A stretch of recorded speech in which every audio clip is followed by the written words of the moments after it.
Twelfth के जो students agriculture से पास आउट हुए हैं और जेट के माध्यम से बीएससी ऑनर्स एग्रीकल्चर का कोर्स करना चाहते हैं, उन सभी का मैं स्वागत करता हूं। आपको सबको मालूम है कि बीएससी ऑनर्स एग्रीकल्चर में एडमिशन जो होता है वो जेट के माध्यम से होता है और यह जेट की जो परीक्षा है, काउंसलिंग होती है, वो राज्य सरकार के माध्यम से किसी न किसी एग्रीकल्चर यूनिवर्सिटी के माध्यम से करवाई जाती है। आप जानते हैं कि सभी स्टूडेंट्स तरह तरह के कोर्स लेते हैं, प्रोग्राम्स लेते हैं, जिसमें कि अलग अलग यूनिवर्सिटीज़ में अलग अलग प्रोग्राम्स चलते हैं और बीएससी ऑनर्स का जो प्रोग्राम चलता है वो अपने आप में यूनिक प्रोग्राम होता है और इसका स्कोप जो है दिन प्रतिदिन बढ़ता जा रहा है। जैसे जो एग्रीकल्चर को परस्यू करते हैं वो जो है विभिन्न प्रकार की राज्य सरकार की एग्रीकल्चर की विभाग की जो सेवाएं होती है उसमें जा सकते हैं। इसके साथ ही भारत सरकार में भी एग्रीकल्चर से संबंधित कई प्रकार की वैकेंसीज निकलती है, उसमें जा सकते हैं। हम राजस्थान सरकार के हिसाब से सोचते हैं तो एग्रीकल्चर सुपरवाइज़र हो गया, असिस्टेंट एग्रीकल्चर ऑफिसर हो गया, एग्रीकल्चर ऑफिसर हो गया, डबल ARO हो गया, ARO हो गया। इस प्रकार की ये कई प्रकार की जो वैकेंसीज है वो निकलती रहती है और कई स्टूडेंट्स इसको देते भी हैं। और इसी प्रकार से ICR सिस्टम है, उसमें भी जो रिसर्च की इंस्टीट्यूशंस में उसमें भी साइंटिस्ट की वैकेंसी निकलती रहती है। इसके साथ साथ आप देखते हैं कि जितने भी बैंक्स होते हैं उसमें भी एग्रीकल्चर से रिलेटेड अधिकारी की भर्ती होती है और उसमें भी एग्रीकल्चर वाले स्टूडेंट्स जिन्होंने BSc कर रखा है वो उसमें परीक्षा दे सकते हैं। तो इसके साथ साथ ही आप देखते हैं कि BSc करने के बाद कई स्टूडेंट्स ऐसे होते हैं जो कि MSc करते हैं और MSc कई विषयों में होती है, एग्रोनॉमी में होती है, प्लांट पैथोलॉजी में होती है, एंटोमोलॉजी में होती है, इसी तरह से आपकी जेनेटिक्स और प्लांट ब्रीडिंग में होती है, सॉइल साइंस में होती है। कई प्रकार के सब्जेक्ट्स हैं जिसमें कि MSc करते हैं। इसके साथ साथ आप देखते हैं कि टीचिंग, जितने भी एग्रीकल्चर यूनिवर्सिटीज़ हैं राजस्थान में और अन्य राज्यों में, और साथ साथ में ICR के अंतर्गत जो संस्थाएं आती है उसमें जो रिसर्च होता है वहाँ पर भी साइंटिस्ट की भर्ती होती है। वहाँ पर भी एग्रीकल्चर से ग्रेजुएट्स होते हैं, PG किए हुए स्टूडेंट्स होते हैं, वो उसमें परीक्षा दे करके भर्ती हो सकते हैं। हम आपको ये बताना चाहते हैं कि BSc का जो कोर्स होता है, प्रोग्राम होता है, वो 4 साल का होता है। 4 साल काफ़ी लंबा होता है और कई पेपर स्टूडेंट्स पढ़ते हैं और जैसे ही ये पेपर्स पढ़ते हैं, प्रोग्राम पूरा करते हैं और उसके बाद जो है कुछ स्टूडेंट्स MSc करते हैं, कुछ स्टूडेंट्स जो है नेट की परीक्षा देते हैं, कुछ स्टूडेंट जो है B.Ed भी करते हैं जो कि टीचिंग लाइन में जाना चाहते हैं। तो टीचिंग लाइन का भी अपना अपना महत्व है और फर्स्ट ग्रेड टीचर्स हैं उनकी वैकेंसीज निकलती है, यूनिवर्सिटीज़ हैं उसमें असिस्टेंट प्रोफेसर्स की वैकेंसी है वो निकलती है। साथ साथ में जो अफिलेटेड कॉलेज होते हैं जो कि एग्रीकल्चर के कोर्स चलाते हैं उसमें भी वैकेंसी निकलती है। तो इसमें टीचिंग में भी बहुत बड़ा स्कोप है जो कि इन स्टूडेंट्स के लिए उपलब्ध होता है।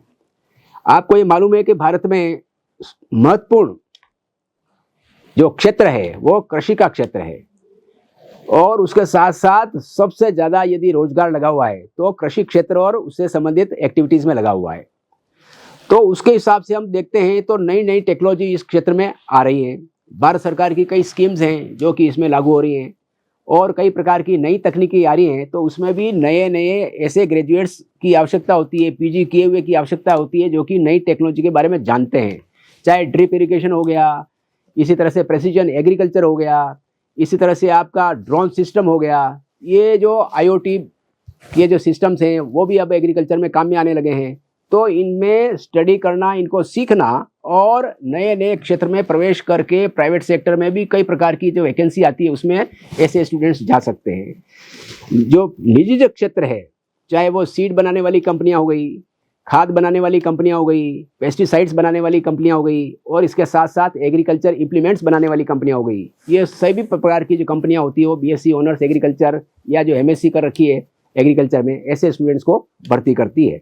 इसके साथ साथ आप फूड प्रोसेसिंग यदि देखते हैं तो फूड प्रोसेसिंग में कई प्रकार के कंपनीज हैं जो कि इसमें लगी हुई है और उसमें भी परचेज करने के लिए, रॉ मटेरियल परचेज करने के लिए जो प्रोक्योरमेंट ऑफिसर्स की जो भर्ती होती है ये रखते हैं तो वो एग्रीकल्चर किए हुए व्यक्तियों को ही रखते हैं। तो इसमें निजी क्षेत्र में भी कई स्टूडेंट जो है फास्ट मूविंग कंज्यूमर प्रोडक्ट बनाने वाली कंपनियां हैं उसमें जा सकते हैं। और तरह तरह के प्रोडक्ट बनते हैं, आप देखो खाद्य पदार्थ से लेकर के तेल के पदार्थ को लेकर के, इसी तरह से दलहन को लेकर के, इसी तरह से कैश क्रॉप्स होती है उनको लेकर के कई प्रकार की कंपनियां विभिन्न प्रकार के उत्पाद बनाती है और बेचती है।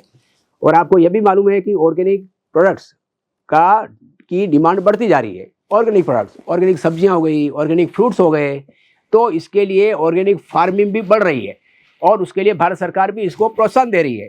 तो उस क्षेत्र में भी ऐसे स्टूडेंट्स जा सकते हैं।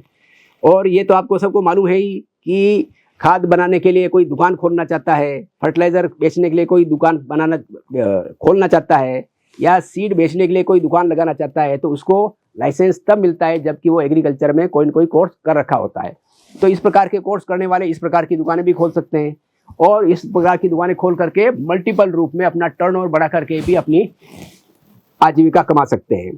तो एग्रीकल्चर में बीएससी जेट के माध्यम से जो बीएससी ऑनर्स कोर्स प्रोग्राम किया जाता है उसका स्कोप दिन प्रतिदिन बढ़ता जा रहा है और बढ़ेगा, कम नहीं हो सकता है, क्योंकि एग्रीकल्चर एक ऐसा विषय है जो कि प्लांट सिस्टम जो होता है वो पानी पर निर्भर होता है, खाद पर निर्भर होता है, अच्छे बीज पर निर्भर होता है। आप देखिए कि अच्छे बीज बनाने वाली कंपनियां काफ़ी रिसर्च एंड डेवलपमेंट करती है, करोड़ों रुपया खर्च करती है इसमें और नए नए बीज बनाती है।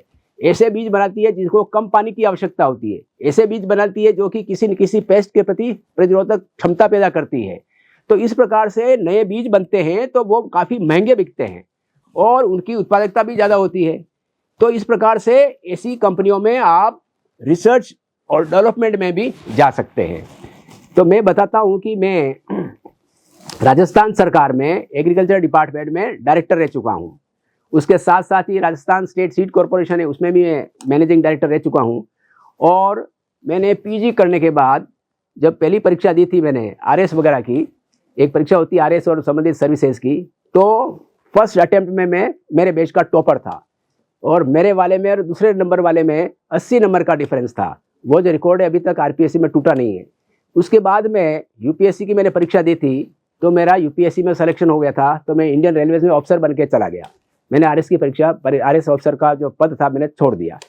इसी दौरान मैंने आरबीआई में परीक्षा दी थी तो मेरा आरबीआई में मैं ऑफिसर बन गया, तो मैं इंडियन रेलवेज को छोड़ करके आरबीआई में ऑफिसर बन गया।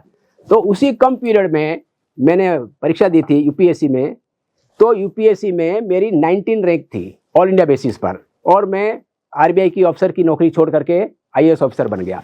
तो मैं ये बात बताना चाहता हूँ कि हम स्टूडेंट्स को फर्स्ट टाइम ही सही चीज़ सिखाते हैं और कम से कम समय में ऐसी बातें सिखाते हैं कि वो सरकार की कई प्रकार की नौकरियों में फर्स्ट अटेम्प्ट में वो सफल हो सके। चाहे एग्रीकल्चर सुपरवाइजर की परीक्षा हो, AAO की परीक्षा हो, AARO की परीक्षा हो, या आपकी बैंकों में एग्रीकल्चर ऑफिसर बनते हैं उनकी परीक्षा हो, या अन्य प्रकार की परीक्षाएं होती है। तो हमारा उद्देश्य ये होता है कि कैसे स्टूडेंट को ऐसे सिखाया जाए कम से कम समय में और फर्स्ट टाइम ही सही सिखाया जाए, क्योंकि परीक्षा पास करना एक अलग चीज़ है और विश्वविद्यालय की परीक्षा पास करना एक अलग चीज़ है। तो इसमें सरकारी नौकरी में जाने के लिए एक अलग रणनीति की आवश्यकता होती है और वो रणनीति अच्छी तरह से वो समझा सकता है जिसने इस प्रकार की परीक्षाओं को पास कर रखा है। और मैं आपको स्पष्ट करना चाहता हूँ कि आप सभी लोगों में इतनी क्षमता है कि उसकी क्षमता का अनुमान आपको भी नहीं होगा।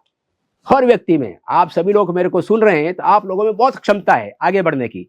उस क्षमता को, पोटेंशियल को कैसे विकसित किया जाए, कैसे सही समय पर आपको सही डायरेक्शन दी जाए जिससे कि आप कम से कम समय में सही डायरेक्शन में जाएं और प्रथम बार में ही आप सरकारी नौकरी को प्राप्त कर सकें। तो मैं आपको बीएससी ऑनर्स करने के लिए एग्रीकल्चर का जो प्रोग्राम है उसको परस्यू करने के लिए बहुत बहुत मैं शुभकामनाएं देता हूं और आशा करता हूं कि आप ये जो कोर्स लेंगे और आगे अपना भविष्य को सुधारेंगे। Thank you. जय हिंद।